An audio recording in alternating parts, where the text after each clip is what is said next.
सब अवतार सब अवतार सार शिरोमणि केवल आनंद कंद केवल आनंद कंद केवल आनंद कंद। हाँ बहुत सुंदर है। भज भजो भाई चैतन्य निताई सदृढ़ विश्वास करी। हाँ ये जो भजन देखिए, एक होता है कि श्लोक रट के बता देना, तो श्लोक से ना विद्वानगण ही केवल इंप्रेस होते हैं, आहा क्या श्लोक बोला है, तो पूरे क्लास में ना एक दो कोई समझता है कि क्या बोले हैं। लेकिन भजन ऐसा चीज है, माध्यम है। चैतन्य महाप्रभु के बाद जितने भी आचार्य आए और उसके अलावा जहां जहां भी संप्रदाय में, अलग अलग संप्रदायों में भी जितने भी संत आए, इन्होंने भजन के माध्यम से समाज को उठाया। आप दक्षिण भारत में जाइएगा तो पुरंदर दास हैं, उनके भजन हैं। हाँ कनक दास है, उनके भजन हैं। आप इधर आइएगा तो तुकाराम महाराज के भजन हैं। हाँ ऊपर जाइएगा मीराबाई के भजन हैं। यहां आइएगा लोचन दास ठाकुर, नरोत्तम दास ठाकुर, इन सब के भजन है। भक्ति विनोद ठाकुर के भजन है। हाँ एमन दुर्मति संसार भितरे पड़ियाछे नुआमी। वो ऐसे, वो भजन ही ऐसे थे कि वो गा गा के ड्यूटी हो जाता है आदमी। इसलिए जनरली मंदिरों में भजन संध्या है ना करना जरूरी है, क्योंकि भजन संध्या से क्या है ना, जो फिलोसफी क्लियर भी नहीं है वो गीतों के माध्यम से क्लियर हो जाएगा। तुकाराम महाराज जब अभंग लिखे तो एक एक अभंग ऐसा क्लियर था कि जो पंडित लोग थे उनको वो होने लगा कि ये कैसे हो गया। तो एक ने कंप्लेंट कर दिया सीनियर को कि देखिए ये जो तुकाराम है ये ऐसे अलग लिखता है, अलग वाणी लिखता है। तो ऊपर से आदेश हुआ, रामेश्वर शास्त्री उनका नाम था जिन्होंने आदेश दिया, बोले मेरा आदेश है उसको बोलो जा सारे अभंग नदी में इंद्रायणी में डुबा दे। इंद्रायणी नदी है देहू में। तुकाराम महाराज को आदेश आया तो तुकाराम बोले ये तो भगवान ने लिखवाया मेरे से, अब भगवान का है भगवान को अर्पण। उन्होंने बंद किया, उसको डाल दिया। तो उनकी बीवी जो हमेशा उनको डांटते रहती थी, क्या है आपका हमेशा भजन भजन भजन चलता है, वो खुद भी उस दिन रोई, कह रहे इतना भजन करके मेरा डांट खा के भी अपने अभंग लिखे, अब इनके बोलने पे क्यों डाल रहे हो। वो खुद भी उसको बचा रही थी, लेकिन वो बोले नहीं बड़ों का आदेश है करके नदी में डाल दिया पोथी को। लेकिन बोले ये अभंग ही मेरा जीवन था, अभी अभंग नहीं तो मैं नहीं। अब मैं अगर मुख से भगवान का नाम गा ही नहीं सकता, अभंग बोल ही नहीं सकता, तो फिर मेरा अब मुख सदा के लिए बंद हो जाएगा। इंद्रायणी के किनारे वो बैठ गए, इंद्रायणी किनारे बैठ गए, उनकी पत्नी बैठ गई, दो बच्चे बैठ गए, सब कोई नहीं। उनका एक कुत्ता भी था जो बहुत वफादार था, वो भी आके बैठ गया। 12 दिन उन्होंने खाना नहीं खाया, ना पानी पिया परिवार ने। सोचिए वही पत्नी, पत्नी कितनी पत्नीव्रता होती है, देखिए पतिव्रता बराबर पति ऐसा है लेकिन फिर भी छोड़ा नहीं। हाँ हरे कृष्ण, राधा गोविंद जी की जाए। तो उन्होंने वो 12 दिन भूखे थे, 13वें दिन भी उन्होंने उपास रखा था। बोले मैं प्राणी छोड़ दूंगा, भजन तो करना नहीं तो मेरा जीवन का क्या महत्व। तो तब उतने में रामेश्वर शास्त्री को अंदर से जलन होने लगा, शरीर में आग आग होने लगा। क्या करूं समझ नहीं रहा था क्या करूं। तो कोई बोला तुमने उसका अपराध किया, जाके माफी मांगो। भाग भाग के वो इंद्रायणी किनारे गया। तो तुकाराम महाराज ने कुछ नहीं किया, उनका हाथ घुमाया, वो ठीक हो गए। बोलते नहीं नहीं नहीं वो अभंग कहां है। उतने में इंद्रायणी माता जो नदी की माता है वो आ गई पूरा अभंग ऊपर लेके। बोले मैंने इनको गीला ही नहीं किया था, आ गए ऊपर। और वो जो अभंग का गाथा आज भी, अब मंदिर है, आप कभी महाराष्ट्र में जाइएगा देहू में, तो सभी संतों ने, तो लोचनदास ठाकुर ने भी गीत लिखे हैं। श्रीखंडा बहुत पावरफुल प्लेस है, रघुनंदन ठाकुर यहां रह चुके हैं। तो ये बहुत पावन दिन है आज एक्चुअली, मकर संक्रांति। और आज मकर संक्रांति के दिन भीष्मदेव इन्होंने जो है अपना प्रयाण किया था। तो ऑलमोस्ट मेरे को लगता है कैंटो 1 चैप्टर 9 में आता है, 24, 29, 39 और 43 वर्ष है, लेकिन अभी खोलूंगा तो टाइम जाएगा। तो उसमें वो पूरा युधिष्ठिर महाराज को ज्ञान देते हैं, पूरा सब सारे चीजों का ज्ञान देते हैं, वर्णाश्रम का ज्ञान देते हैं, राज शासन कैसे किया जाए ज्ञान देते हैं। जो अर्जुन की अवस्था थी पहले अध्याय में युद्ध से पहले, वो युधिष्ठिर की अवस्था थी युद्ध के बाद। क्योंकि अर्जुन लड़ना नहीं चाहता था, वो नहीं चाहता था कि इतना खून हो, तो भगवान ने ज्ञान दिया कि धर्म क्या है। लेकिन युधिष्ठिर बड़े थे, वो कृष्ण का सुनेंगे क्यों। तो कृष्ण क्या बोले, चलो तुमको थोड़ा एक दूसरे टीचर के पास ले जाते हैं। वो भीष्म के पास ले गए। भीष्म तो शैया में थे, और भीष्म उत्तरायण का वेट कर रहे थे कि उत्तरायण आएगा तब हम देह त्याग करेंगे, क्योंकि इस उत्तरायण में अगर किसी को देह त्याग होता है तो भगवत गीता में भी लिखा है, देखिए कहते हैं 8वें अध्याय के 24वें श्लोक में, अग्निर्ज्योतिर अह शुक्ल षण्मासा उत्तरायणम तत्र प्रयाता गच्छन्ति ब्रह्म ब्रह्म विदो जनः। Those who know the supreme Brahman pass away from the world during the influence of fiery god in the light and the auspicious moment during the fortnight of the moon and 6 months when the sun travels in the north। उत्तरायण के समय कोई शरीर छोड़ दे भगवान का चिंतन करते हुए तो कहां जाएगा? भगवान के धाम पहुंच जाएगा। यह उत्तरायण का महत्व है। तो उत्तरायण है क्या? तो जो भूमंडल है तो हमारे मेरू से, यानी वैसे अर्थ हमारा मेरू से ज्यादा दूर नहीं है, तो मेरू से 15 मिलियन और 750,000 योजन दूर मानसोत्तर पर्वत है, और उस मानसोत्तर पर्वत का हाइट है 10,000 योजन। उसके ऊपर सूर्यदेव का चक्का घूमता है, और सूर्यदेव के चक्के के 40,000 योजन ऊपर सूर्यदेव स्वयं होते, जो आप दिखते हैं आपको वो सूर्यदेव हैं। तो 14 जनवरी यानी ये मकर संक्रांति के दिन वो मानसोत्तर पे होते हैं सूर्यदेव, और रोज उनका 180 ट्रैक होता है। तो वो हर दिन एक ट्रैक ऊपर जाते रहते हैं, गोल गोल घूम के, एक ट्रैक ऊपर एक ट्रैक ऊपर करते करते वो 6 महीने बाद यहां आते हैं। फिर दक्षिणायन चालू होता है, फिर वो चलते चलते एक ट्रैक पीछे करते करते ऐसे ऐसे ऐसे करके वापस मानसोत्तर पे 14 जनवरी को आते हैं। तो आज का दिन है जिस दिन 12 घंटा दिन होगा, 12 घंटा रात होगा, आप घड़ी में भी देख सकते हैं। और संक्रांति का मतलब होता है कि राशि में प्रवेश होता है, मकर राशि में आज का दिन से प्रवेश हो गया। हाँ, संक्रांति 12 बार होता है क्योंकि 12 राशि है ना, तो 12 संक्रांति होते हैं। लेकिन ये मकर संक्रांति जो है वो उत्तरायण के कारण फेमस है। और मकर संक्रांति आज के दिन अगर हम कोई भी तप ध्यान इत्यादि करते हैं तो 1000 गुना हो जाता है। यह मकर संक्रांति का विशेषता है।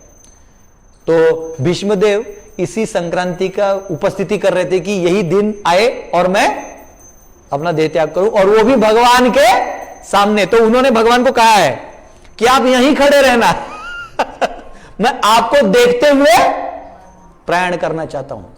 वो बोलते हैं कि युद्ध से पहले भी मैं यही इंतजार कर रहा था कि कब आप मैंने आपको घायल किया। भगवान भीष्म ने भगवान को घायल किया, आपको मालूम है, घायल किया उनको, और भगवान के उससे खून भी निकला है, और भगवान को पसीना आया है, ऐसा भी उसमें वर्णन है। और धूल से, जो घोड़े वोड़े दौड़ते हैं ना, तो उससे भी बादल हो जाते थे धूल के। तो भगवान के बालों में धूल लगा हुआ है। आप देखते हैं कोई बच्चा बहुत खेलता है तो आंख की पपनियों में धूल लग जाता है, ऐसा होता है। तो वैसे भगवान की अवस्था थी, पसीना आ रहा है, खून आ रहा है। तो बोले मुझे बहुत आनंद आता था उनको ऐसा देख के, क्योंकि भीष्मदेव भगवान के साथ वीर्य रस में रहते थे, फाइटिंग स्पिरिट बोलते हैं ना। तो भगवान के साथ आप हर रस में रह सकते हो, एक सेवक के रूप में जा सकते हो, एक लवर के रूप में जा सकते हो, भाई के रूप में जा सकते हो, दोस्त के रूप में जा सकते हो, उनसे आप सखा के रूप में वात्सल्य। हाँ, मैंने देखा है वृंदावन में एक माता जी है, बुढ़िया है बहुत, रोज आएंगी कुछ और डब्बा लेके, कान्हा खा लेना प्यार है, वात्सल्य भाव है। तो जो भीष्मदेव हैं इनका है वीर्य रस, क्या है? Fighting spirit. तो उसमें भी वर्णन आता है भागवत में भी कि जब बहुत बाण चलाए ना भीष्म ने अर्जुन के ऊपर, तो भगवान को रहा नहीं गया। भगवान ने वचन लिया था ना, क्या वचन लिया था भगवान ने? कि मैं शस्त्र नहीं उठाऊंगा। अब देखिए भगवान का एक वचन और है, भगवान ने बोला कि मेरे भक्त का वचन मैं पूरा करता हूं। नामे भक्त प्रणश्यते, अगर भक्त ने कुछ कह दिया, प्रभुपाद जी ने बोला था रासबिहारी को कि मैं आपको यहां बंबई में मंदिर बनाऊंगा, फिर वो यूएस जाके आए, वापिस आए, वो बंबई के जमीन में कितना प्रॉब्लम आया, वो बोले मैंने बोला, तो भगवान ने वो पूरा कर दिया। आज देखिए, आज Rashbehari one of the headquarters है। तो भगवान, वो क्या होता है ना, भक्त जिद्दी होता है, वो छोड़ता है, तो भगवान बोलते हैं अच्छा हम वो कर देंगे। तो यहां पे भीष्म ने वचन लिया कि मैं इसका वचन तोड़वा के रहूंगा, इसको शस्त्र उठवा के रहूंगा।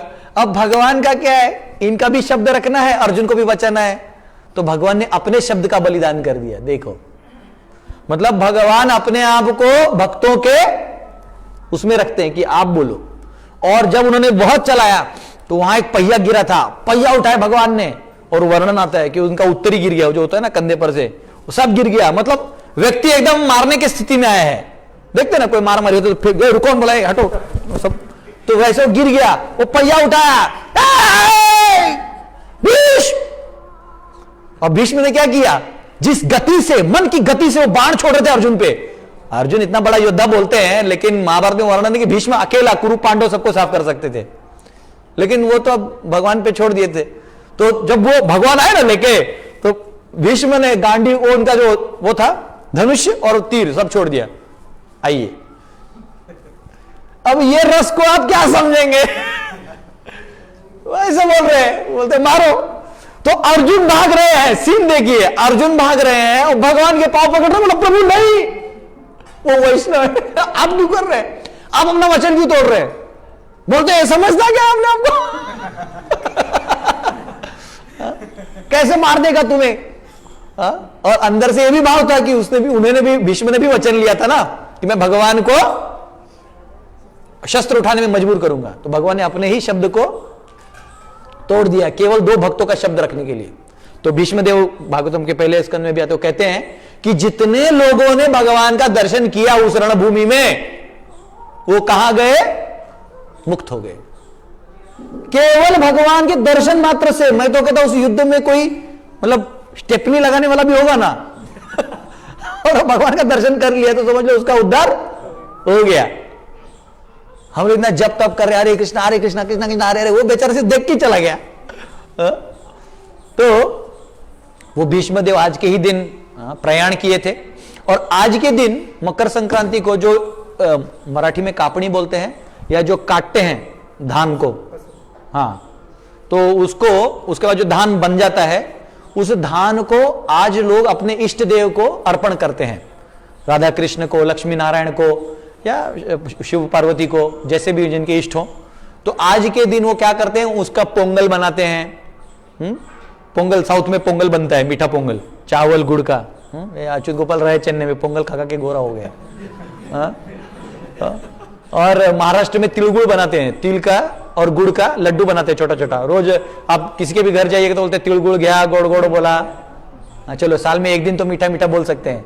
तो जितने भी प्रॉब्लम जो सेटल हो जाते थे, पहले लॉयर्स नहीं लगते थे। ये आजकल होता है ना, हर मामला को सेटल करने के लिए लॉयर होता है। पहले लॉयर का जरूरत नहीं था, क्योंकि आपका लड़ाई अगर बारिश में हुआ है तो दिवाली में सेटल हो जाता था। दिवाली के दिन मेल मिलान होता है ना, मिठाई खाते खाते हो जाता था। छोड़िए ना भैया, छोटा बच्चा है, बोल दिया होगा, खत्म, कोई कोर्ट केस नहीं। अच्छा, दिवाली से लेकर दिसंबर तक हो गया था, तो मकर संक्रांति में आपका प्रॉब्लम सॉल्व, मिठाई खिलाते खिलाते। हाँ, दशहरा में वो देते ना पत्ता एक दूसरे को गले लगाते, प्रॉब्लम सॉल्व। वकील का जरूरत ही नहीं था लॉयर्स का। लेकिन अब आप दिवाली नहीं मनाइएगा, दशहरा नहीं मनाइएगा, मकर संक्रांति नहीं मनाइएगा, फिर लॉयर लगेगा, लॉयर लमसम लेगा। और लॉयर दूसरे लॉयर से लेके भी अपना एक दूसरे का चलाते रहते धंधा तो ये बोलने का बात है। तो मकर संक्रांति के दिन जितना भी धान कटता है, जितना भी उपज होता है, वो भगवान को अर्पण किया जाता है। तो आप देखिएगा जनरली प्रायः वो बहुत लोगों के घर पे वो लगा रहता है, धान का ऐसा हो रहता है ना, उल्टा टंगा हुआ सब ऐसा, मराठी में तोरण बोलते हैं, वो लगा रहता है। हाँ, जो कोली लोग होते हैं ना, मछुआरे, वो लोग भी इस फेस्टिवल को मनाते हैं। पंजाब में जाइएगा तो वो लोग भी मनाते हैं। नॉर्थ में जाइएगा तो आपका वो तिलकुट, सुबह एक बच्चा लाके दिया, बोला प्रभु जी आपके शुक्र, बोला दे दे भाई, आज इसी पे बोलना है।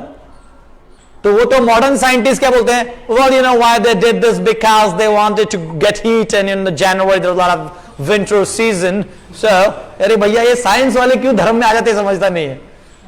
हम क्या खा रहे हैं, वो बोलेंगे तुलसी को पानी क्यों डालते, तो बोलते नहीं अच्छा ऑक्सीजन देती है। तुझे को क्या पता है, तुलसी वृंदा देवी है, तो उनका दर्शन ही अलग होता है, हर चीज को मैटर में देखना चाहते हैं। मंद तिलगुल हम इसलिए नहीं खाते हैं कि वो गर्मी दे, गर्मी के लिए हमारे पास हीटर है, लकड़ी लगा देंगे, उसके लिए तिलगुल खाने की जरूरत नहीं। तिलकुट इसलिए खाया जाता है क्योंकि तिल जो है वो शास्त्रों में कहा गया है कि वो इस सीजन में आता है और वो बहुत ही पायस माना गया है, पुण्य फल देने वाला माना गया है, इसलिए तिलकुट खाया जाता है। इसके बाद एक वो आएगा ना, तिल सत्तिला एकादशी कुछ बोलते हैं, वो आता है इसके बाद। तो तिल जो है इसलिए रखा जाता है। तो और एक है मकर संक्रांति में, अगर ये आज गंगा सागर मेला भी है, तो गंगा सागर मेला इसलिए होता है, कहते हैं कि सब तीर्थ बार बार और गंगा सागर एक बार गंगा सागर कर लो, सब कुछ हो गया। मुझे लगता है लेक्चर देने के बाद मुझे गाड़ी पकड़ के गंगा सागर जाना चाहिए, क्योंकि मेरे सब तीर्थ हो गए, वही बचा है। तो गंगा सागर में गंगा जी तो स्वयं भगवान के धाम से आती हैं। वो चरणों से गिर के ब्रह्मा जी पे गिरते हुए, वो देवताओं के पास गिरते हुए, चंद्रमा से गिरते हुए, ध्रुव तारा से चंद्रमा पे गिरते हुए, मेरू के ऊपर गिरते हुए, 4 वर्षों में जाते हुए एक हमारे पास आती है हिमालय में, आदि हिमालय में गिर के इस हिमालय पे आती है, जो भागीरथ ने यहां लाया, नहीं तो यहां नहीं आ रही थी वो।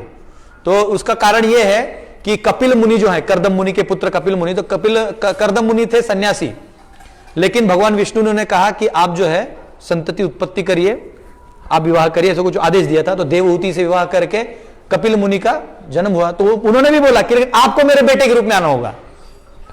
कॉम्प्रोमाइज ऐसा नहीं होता है भक्तों का, बोले आपको बेटे के रूप में, बोले ठीक है। तो कपिल मुनि आए और उनका आश्रम जो है, आज जहां गंगा सागर है वहां उनका आश्रम था। तो पहले क्या होता था ना, राजा लोग अपना डिक्लेयर करने के लिए इलेक्शन की तरह नहीं होता था कि ट्रंप जीता कि बाइडेन जीता कि ये जीता कि वो जीता, ऐसे नहीं होता था, कंफ्यूजन नहीं होता था।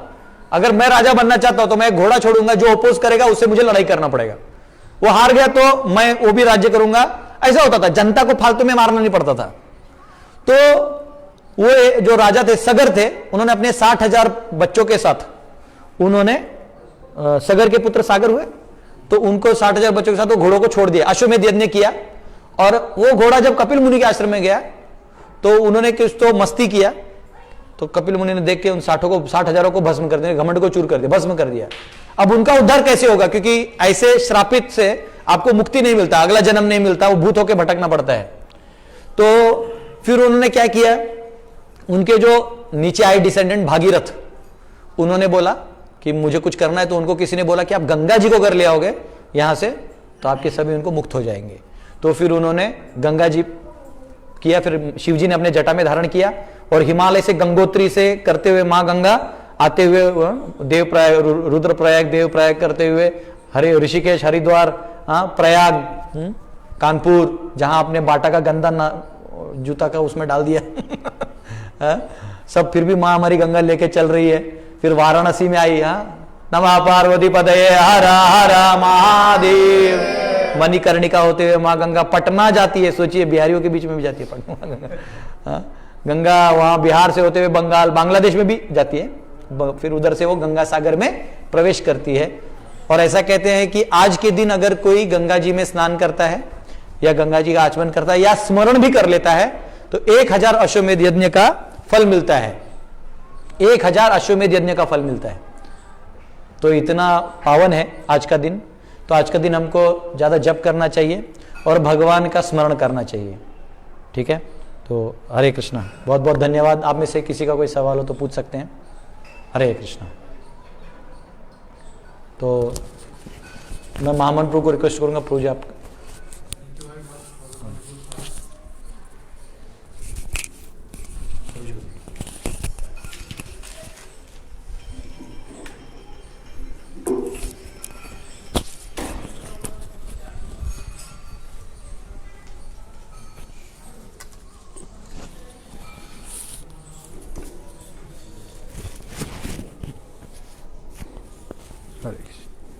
Hare Krishna. Thank you very much for the nice class. And I think Lochan Das Thakur is also the author of Chaitanya Mangal. Chaitanya Mangal. So originally Chaitanya Bhagavat, actually Chaitanya Mangal was written by Shri Vrindavan Das Thakur. So then later on Lochan Das Thakur also wrote this book called Chaitanya Mangal. So then the Gaudiya Vaishnavas decided that Vrindavan Das Thakur's book will be known as Chaitanya Bhagavat. Originally it was known as Chaitanya Mangal. Then later on, this Lochan Das Thakur's book was changed, called the Chaitanya Mangal. Yeah. Thank you very much. Nice. Yeah. Yeah.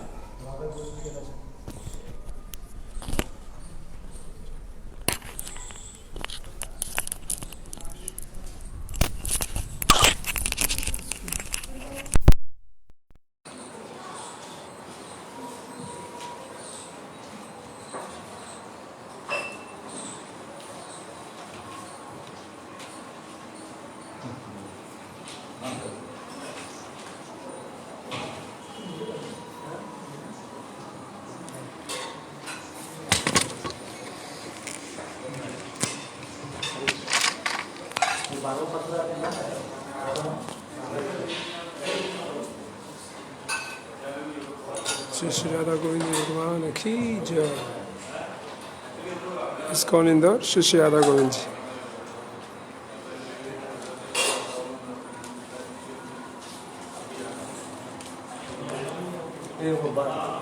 Finish.